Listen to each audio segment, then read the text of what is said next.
Hey guys, this is James with thegraymattersblog.com coming to you on another one of my walks through the beautiful South Texas woods.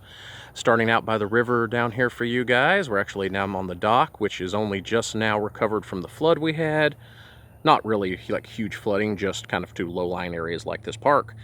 And today we're going to be doing the second video in my series, The Truth About the Monsters. And last time I was with you guys on my last walk, we talked about zombies and what zombie stories are really about. And today we're going to talk about one of my favorite old monsters. We're going to talk about Godzilla. Now, we could talk about kaiju in general, we could talk about King Kong, but those really deserve their own video, and I think we're going to get to those eventually. For right now, what we're going to talk about is just Godzilla himself and what it's really about. The first thing that jumps into my mind is kind of an old joke. Not a super old joke, it's more of a meme, but talking about that in American fiction, when you have radiation, people get exposed to radiation, they get superpowers. In Japanese fiction, radiation is exposed to things and you get giant monsters that destroy the city like Godzilla. And the response to that immediately being, well, gee, I wonder why Americans and the Japanese might have different feelings about radiation. I bet if we think real hard, we could come up with a reason, and of course we could. Just in case anyone's not picking up on that, we're talking about the Japanese actually having the atomic bomb dropped on them. Which is, I'm sure it's not a giant secret, kind of what Godzilla's all about. Including in the original, because back when Godzilla first came out, we really weren't that far past the occupation of Japan. And there's some historical debate on whether or not discussion of the bombs was just discouraged and kind of taboo, or whether it flat out wasn't allowed and was censored. And I'm not really sure which it was, but either way, it wasn't something that was talked about, but it was something that was still a source of huge cultural angst for them. So it's something that in art, like movies and such, they really wanted to talk about. I'm going to take just a second here to look at this tree overhanging the river. This is actually an oak tree. Really cool. I love these kind of really sprawling, tentacle-like trees. While this is an oak and not a willow, trees like this are actually one of the inspirations for the Willow Man tree in my Witcher Man stories, which is a giant willow tree that gets up out of its roots and goes on to kill a squad of vampires. Really cool story. Check it out on our website if you haven't. But going back to Godzilla, it's pretty, by the writer and creator, pretty, much freely admitted to be really talking about the destruction caused by the atomic bomb.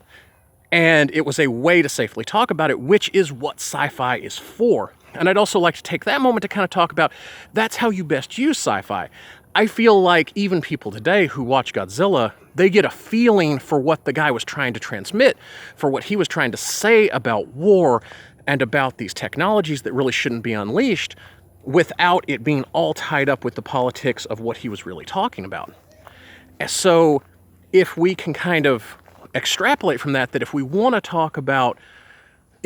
to use sci-fi really well, and this will be its own video where we talk about more in detail of how you would actually do that, but if we want to talk more detailedly about sci-fi, then we're going about politics, about issues, about things that are really sensitive in sci-fi.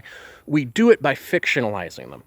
And fictionalizing them well enough that we get to talk about the actual thing, what it made us feel, what it made us think, rather than the actual issue itself. We get some distance, and thus we get some perspective.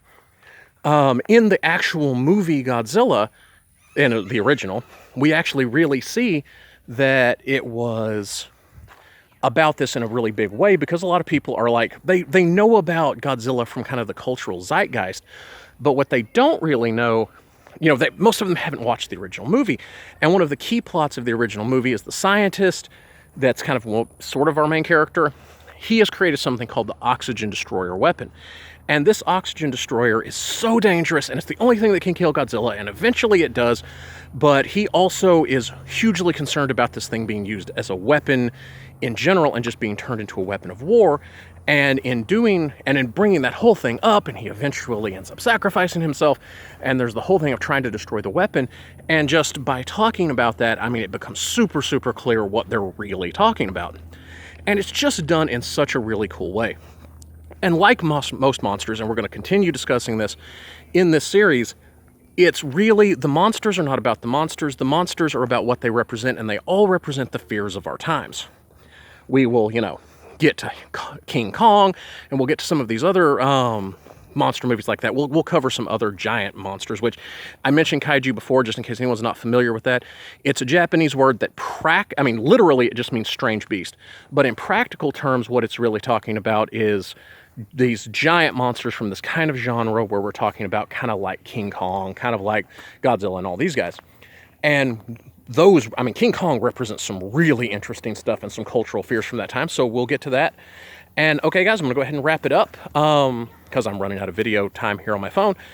And I really appreciate it, guys, if you would take the time to go ahead, and if you're not on your YouTube app, go ahead, log in so that you can like this video, subscribe, and leave us a comment, even if it's just to encourage us. Give me some kind of corrections. Tell me what monster you'd like to see me cover next, and it really helps us out. And I will see you guys on my next walk.